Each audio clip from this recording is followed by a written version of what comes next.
Hey guys, what's up? Today we are going to be learning all about how to use a dichotomous key. Very hard word to say and spell, so say it with me. Dichotomous key.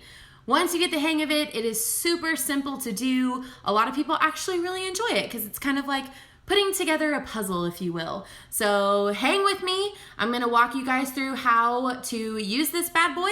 And then on our Shark Week numbers document, you guys are going to name 5 sharks using the same dichotomous key I'm going to be working with you with today. So first things first, this is what a dichotomous key looks like.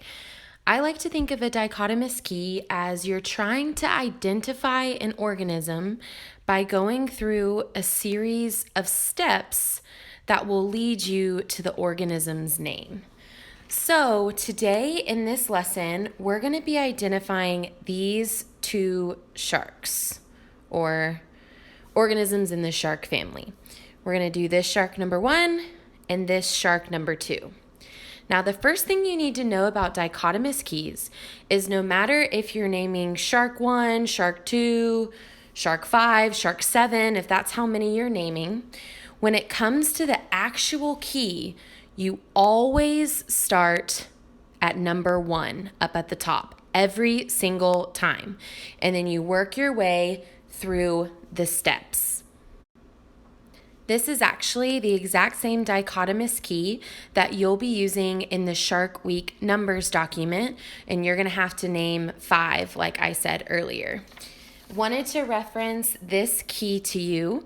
It's on this dichotomous key, and it's also in the numbers doc. In case you're not sure what each thing is, this is a guide for you, so make sure you use it.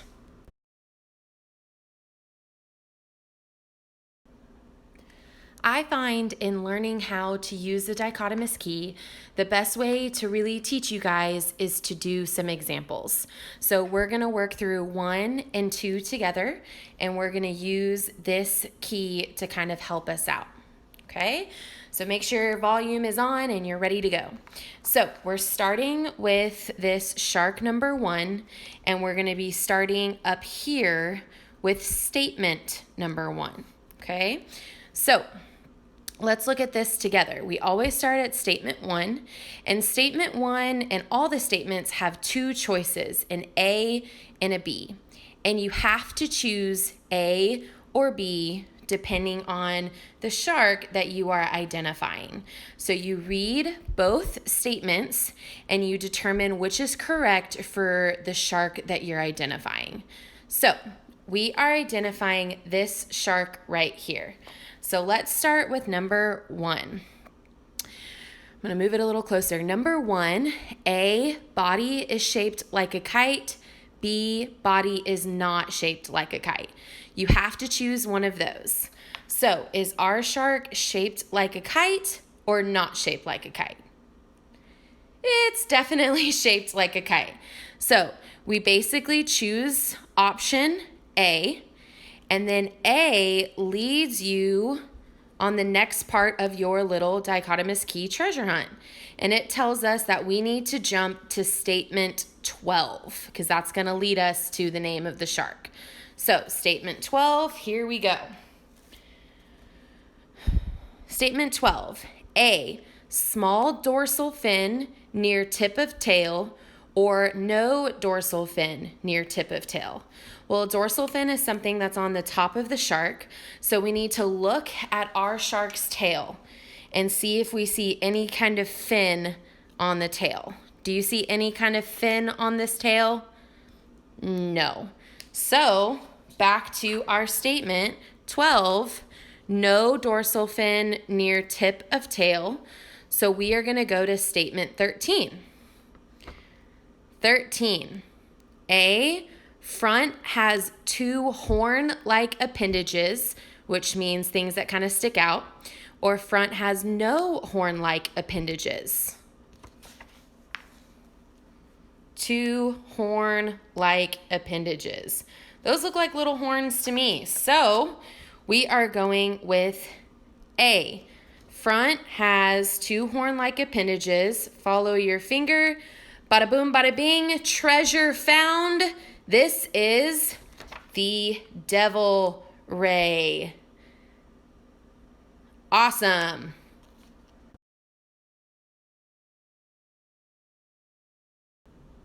On to example number 2. So number 2, we are going to identify this shark right here. Now on my paper, it is shark number 2, but remember my first rule / tip is on our dichotomous key. We are always going to start back up at the very top at number 1. So let's get going.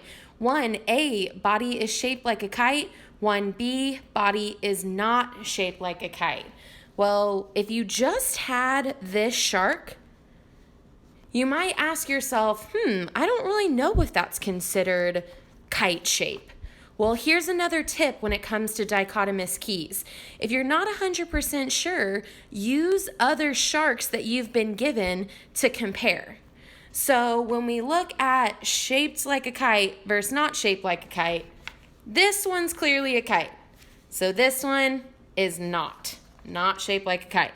So 1A, shaped like a kite? Nope. We want 1B, body is not shaped like a kite. So we are going to go to statement 2. Statement 2, pelvic fin is absent or pelvic fin is present. Well, I forget what a pelvic fin is. Looking at our little diagram, pelvic fin kind of on the underside close to the tail.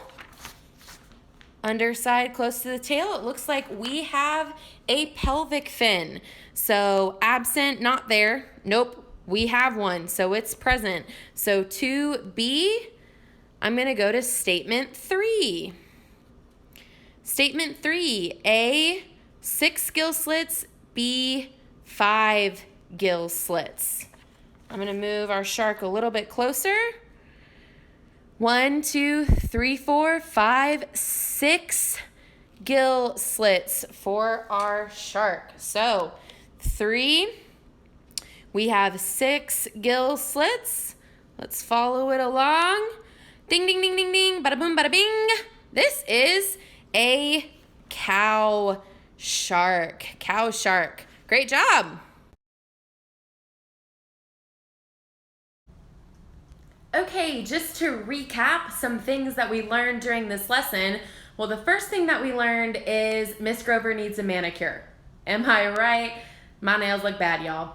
But hopefully taking you guys through those steps will help you to understand how to use the dichotomous key, and you're gonna get some practice by doing it on the numbers document. Make sure that you use the dichotomous key, the same one that I was using. It is in Schoology, ready for you guys to use. So remember, we always want to start the dichotomous key up at the very top every time you're naming a new shark.